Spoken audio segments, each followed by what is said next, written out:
There are some things when it comes to giving talks that are fallacies. It's been a myth and it's perpetuated in our profession. So if you watch this video, I want to clear it up. Look, when you're doing your talks and your outreach in your community, anytime you give a presentation, it shouldn't be a canned presentation. In other words, what I'm hearing a lot of docs say is, I have my signature talk. I have my one talk, my story, all about me, and that's my signature lecture. I put it together with my speaking coach. And I say, great. What chiropractic practice does your speaking coach work in? What new patients are they required to get for their own livelihood? And the answer is, they're not being taught by chiropractors who are in practice. They're not being taught by people that have worked post-pandemic to see how their cultures changed. And that's my unfair advantage. This is why we teach the Speak² Attract Believers workshop, because things have changed post-pandemic. Your word choice has to be specific to your audience. You shouldn't be going with one signature lecture at every audience all the time.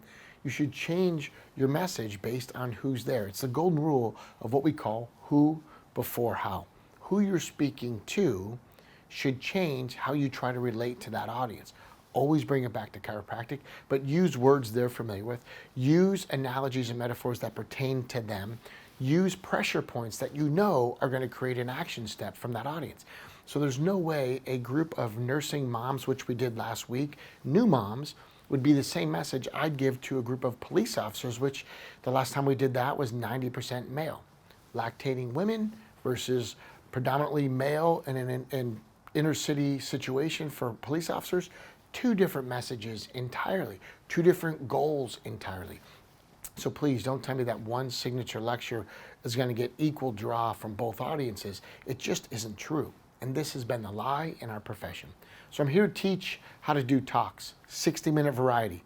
We also teach how to do 10-minute talks at the same workshop. It's called Speak to Attract Believers, because let's face it, skeptics suck. And how do I know that? Because I'm in practice, and I know when someone comes in from a Facebook ad or Google, sometimes they are less motivated. They want to know how many free adjustments they get. In my office, they get 0. So if this sounds like you and you understand the real world push that's going on because you're in practice, come join us for this 2-day workshop. We'll give you the talks, we give you the lectures. I even do a 10-minute talk, and you can video it while I do it. So you leave with a library and the how-to, and let's move away from this idea that you need a story or that your story brand is going to work for every individual audience that you go to. It's just not true. You need to make it unique for them, pull the audience to your practice, and then the healing begins. We'll see you at the Speak to Attract Believers workshop coming near you.